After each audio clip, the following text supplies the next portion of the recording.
புரட்சி தாய் சின்னம்மா அவர்களை போய் சந்திக்கிறார்கள். இனி இது சின்னம்மாவின் காலம், எடப்பாடியின் குடிமை இனி சின்னம்மாவின் கையில் என்பது நிரூபணமாகிவிட்டது. ஏன்னா அதிமுகவுடைய ஆணிவேர், ஆலமரம், அஸ்திவாரம் யார் தெரியுமா? சின்னம்மா. அந்த ஆலம் மரத்துக்கு வேர்களாக இருந்தது யார் தெரியுமா?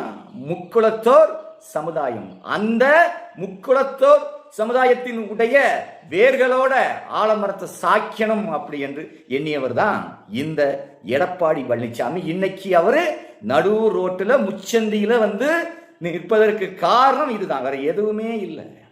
அன்றைக்கு அம்மாவை கொண்டு வந்தது யாரு? சின்னம்மா. சின்னம்மா இல்லைன்னா அன்னைக்கு அம்மா இல்லை. அம்மாவிற்கு துணையாக யார் இருந்தா? சின்னம்மா. சின்னம்மாவுக்கு பேக்ரவுண்டாக பக்க பலமாக யார் இருந்தா? முக்குளத்தூர் சமுதாயம். இந்த வரலாறு தமிழ்நாட்டினுடைய அரசியல், அதிமுகவுடைய வரலாறு. இதை எடப்பாடி பழனிசாமி உடைக்கன்னு நினைச்சாரு. தேவமாறு இல்லாமல் நான் ஜெயிக்க முடியும்னு பார்த்தாரு. ஒரு காலமும் முடியல, கரைஞ்சி போச்சு. பொக்கிசமாக அதிமுகவை சின்னம்மா அவர்கள் எடப்பாடி பழனிசாமி கையில தூக்கி பொக்கிசமா கொடுத்தாங்க. அது இன்னைக்கு என்ன போச்சு? சின்ன பின்னமாகி போச்சு. அதிமுகனாலே இன்னைக்கு அலர்ச்சி ஆகுறான். இன்னைக்கு 5000 பேர் தாவேக்கால தாவறதுக்கு தயாரா இருக்கான். இதுல வேற மாவட்ட செயலாளர்கள்லாம் இவர் வேற வேண்டாம் அவங்க எல்லாம் என்ன பண்ண முடியும்? தாவேக்காவுக்கு தான் தாவுவாங்க. ஸோ அதுக்கு தான்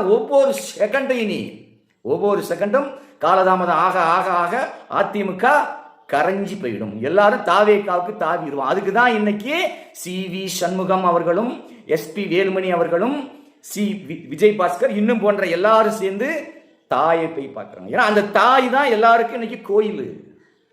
இன்னைக்கு அம்மா ஒரு கோயில்னா அந்த கோயிலினுடைய கோபுரம் யாரு? சின்னம்மா. அம்மாவுடைய ஆலயத்தினுடைய கோபுரம் சின்னம்மா. என்னுடைய பாடல் வரிகளிலே நான் ஒரு வரியில எழுதியிருப்பேன்.